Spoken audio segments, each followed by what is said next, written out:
Good morning, YouTube. In today's video, I'm going to be talking to you about what is missing in most people's program. Now, as a manager of a gym and a trainer at a gym, I can't help but, look around and kind of observe how most people train. And for some, it makes sense because they just want to go to the gym, they just try to be active, but they don't actually go there to make progress. They're just going to fulfill a habit, check something off their day, and that's fine. There's no issue with that. But my big issue or gripe is the fact that there are those who come in with passion, with purpose, but are constantly being betrayed by the information that is currently out there. It is the people who have this love for the sport but are training in these suboptimal ways because it is what has been recommended to them by these men's health magazines, by these horrible articles on the internet, and by pro bodybuilders who have zero knowledge of what it is like to train as a natural lifter, or zero knowledge to train a natural lifter rather. The biggest thing that is missing from any workout program is progression. Now, there's something to be said about consistency, and here's the thing. With consistency, that is the most important thing by far. However, if you are consistent on a piss poor program that has zero progression, once you exhaust the usefulness of that program, you will no longer receive results. Why? Because you did not have a logical pathway to increase your performance from the start of the program to the end of the program. You just started a program and then it was kind of difficult, and then you just waited for it to become easy, and then what do you do now? I see that more often than you would think, and for those of us who are very much inclined to try to get better, it seems kind of foreign. That's why I was like really surprised that this is actually an occurrence. I thought it was very strange that people would go onto a program, run it through, and they'll spend 2 hours in the gym because it's just that hard, but they finish through it because they just really want their goal.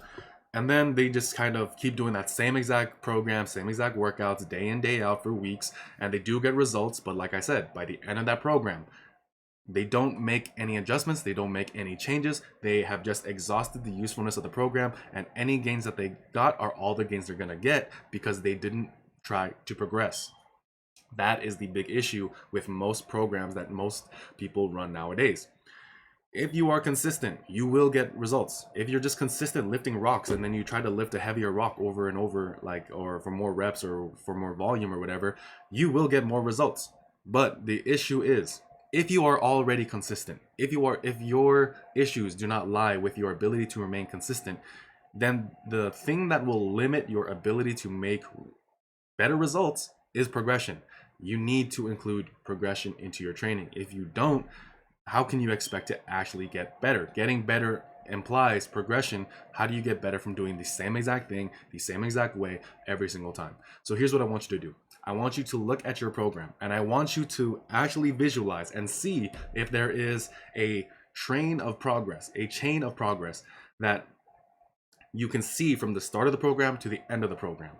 If you cannot see that, then what you have is not a program. It's a list of exercises and a prescribed number of sets and reps. This is why when it comes to a lot of bodybuilder style programs, it's very disheartening to hear, oh, I don't care about strength because all I care about is size. And I get that. Size training and strength training are very different. However, if your goal is size, you do need to get stronger to some degree. And I don't just mean 1 rep max in the squat, bench, or deadlift, but I mean a 5 rep max, a 10 rep max in a series of different exercises. What is your, let's say, 10 rep max on bench? What is your 10 rep max on overhead press? What is your 10 rep max on your dumbbell bench, your incline bench, your close grip? If you have a very strong 5 to 10 rep max on all those exercises, do you expect your pushing muscles to be small?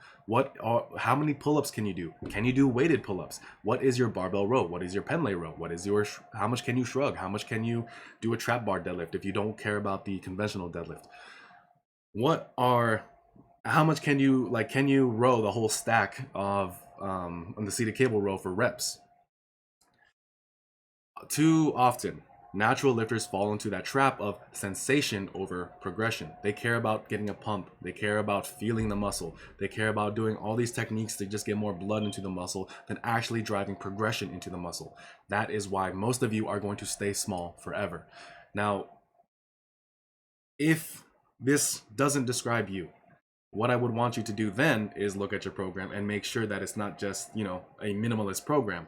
Because if you just get better on one version of a horizontal press, one version of a vertical pull or whatever, you need to be more well balanced if you're trying to create a physique that is both strong and big. So these are things you should be examining into your program if your goal is size to any meaningful degree. Even if you are a power lifter who still wants to be big, you still need to become multifaceted in multiple different exercises and progress them that way. But if you are a bodybuilder you should want to be strong to some degree, but you should think of it in the way that I described earlier. So that's it for this video. My name is Karel King, standstrength.com. Thank you so much for watching. If you have any questions, please leave them in the comments below, or if you want me to review your program, I'd be more than happy to. That's it for this video. Remember to start where you stand, and I'll see you in the next one. Peace.